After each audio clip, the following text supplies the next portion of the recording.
Do you really know about the tragic truth about one of the greatest entertainers of all time? Janet Jackson hit the stratosphere, but the road to fame was rocky. A child superstar, years of teenage rebellion, a grueling career set out by her dictator manager and father, failed marriages, and a dwindling career. Let's break down the heartbreaking story of Janet Jackson's life. One-way ticket to fame. Janet Demita Jo Jackson was born May 16, 1966 in Indiana. Before she was even born, the Jackson 5 was formed by family patriarch Joe Jackson in 1965. With such a famous family, it's no wonder that Janet was born into stardom. At just 8 years old, Janet made her debut appearance on The Carol Burnett Show. Janet also made appearances on the family variety show The Jacksons, where she showed off her acting and musical talents alongside her siblings. Before long, Janet's small-screen performances paid off, and she was spotted by TV producer and writer Norman Lear. Janet joined the cast of the TV sitcom Good Times during its 5th season. During her time on the show, Janet was subjected to criticism about her body image. In an interview, Janet revealed that whilst she was getting ready for her very first episode, a member of the wardrobe team insisted that bandages had to be wrapped around her chest. Janet developed breasts at a young age and was told that they were too big. It was her first time away from her family, and the child actress was left feeling like she wasn't good enough. Unfortunately, that incident wasn't the end of it. Before filming the next season, producers informed Janet that she was too heavy and needed to lose weight. Timeless beauty? Being exposed to such harsh criticism at 11 years old followed Janet through her life. She would find it difficult to like anything about her appearance, even breaking down in tears because of it. Janet has stated that her self-confidence has improved over the years, though it has taken a lot of work. That work may have been extensive plastic surgery. In recent years, Janet looks almost ageless, leaving many to speculate what work she has had done. Janet has only admitted to having a nose job done and always denied ever going under the knife. Even so, that hasn't stopped top surgeons from extensively analyzing Janet's photos. They have concluded that she has almost certainly had a facelift, given that the skin on her face is much tighter than that on her neck.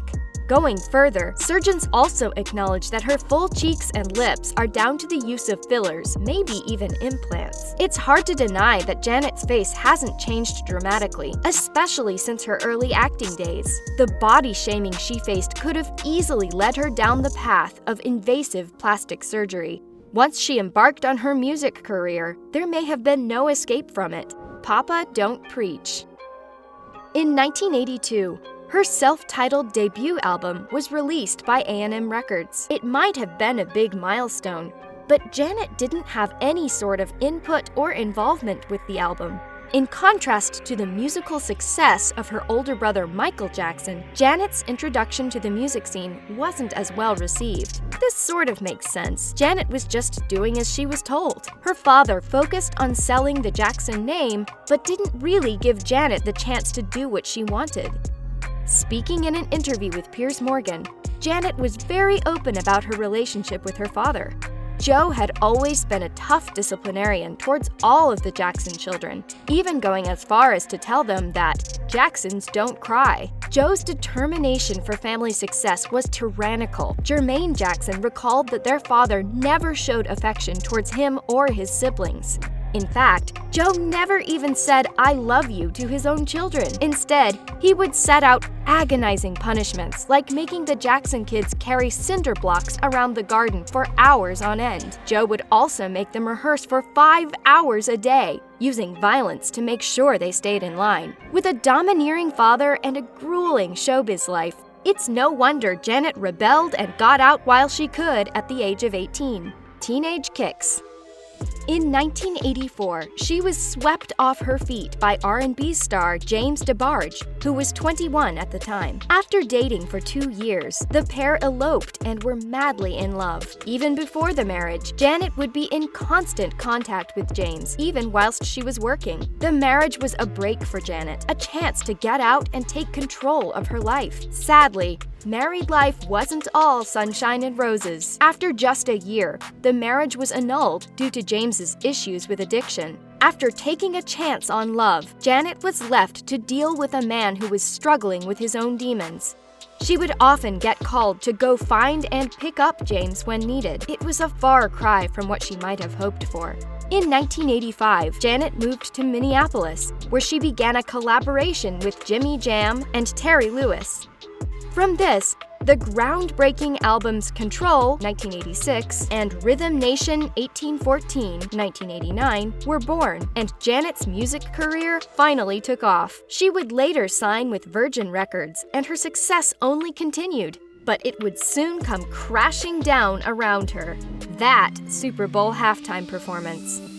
Janet Jackson's performance at the Super Bowl halftime show was memorable for all the wrong reasons. In 2004, Janet joined Justin Timberlake live on the international stage. Whilst performing his hit, Rock Your Body, the pair were dancing together and all seemed fine. That was until Justin reached towards Janet and exposed her in a cruel twist. It happened on the line, "I'm gonna have you naked" by the end of this song. Although it was Justin who ripped away her clothing, Janet was punished harshly. Following the exposure, Janet was forced to release a statement where she took the blame for everything. She outlined that she and Justin had planned a costume reveal without MTV's knowledge, and the whole thing had just gone wrong. The apology didn't seem to help, though.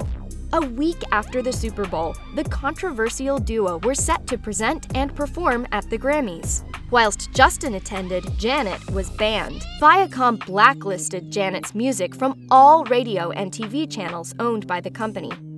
With her work stifled, her new album Demita Joe performed significantly worse than her previous releases. However, Justin did not receive even the slightest bit of hate. In fact, the incident propelled his career even further. In 2017, Justin was set to make a return to the Super Bowl stage, and a storm began on Twitter.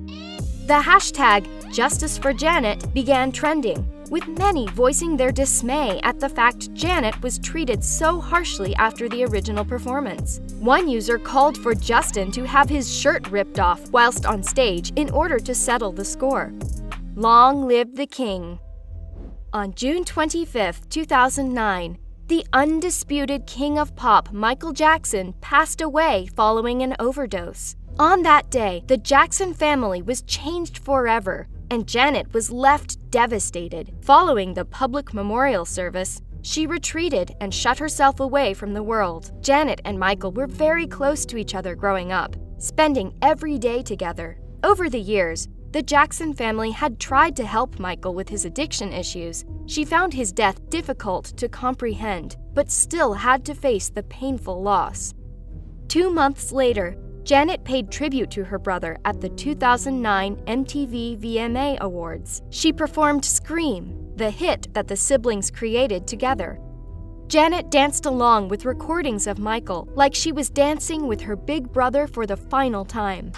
Third time unlucky. Janet met her third husband, Wissam Almana, in 2010 at a hotel opening in Dubai.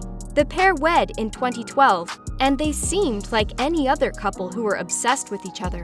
Sources stated that Wissam was serious with Janet, and such a public relationship was rare for him due to his religion and morals. Although family life seemed peaceful, it couldn't have been further from the truth. Wissam's religion may have played a part in some significant changes for Janet. Her striking, sensual, individual style was discarded, and a more conservative look was adopted. This seemed to be much more in line with Wissam's devotion to Islam. Although Janet never fully converted, she certainly complied with traditions in order to fit in. This included wearing head coverings, fasting during times of spiritual reflection, and not speaking out of turn when in public. This certainly seems a far cry from the fiery woman who dared to defy expectations and follow her ambitions. Randy Jackson alleged that Wissam made Janet feel like a prisoner in her own home. During her pregnancy, he would refer to her as a fat pig, an echo of the body shaming Janet experienced early on in her life. Wissam's legal team refused to comment on the allegations, referring to them as hurtful. Shortly after Janet's son was born in 2017, the couple split. Brother Randy helped orchestrate Janet's move from the old family home and helped towards her leaving her controlling husband. Were you shocked by the tragic events in Janet Jackson's life? Comment below and let us know what you think. And don't forget to hit that subscribe button.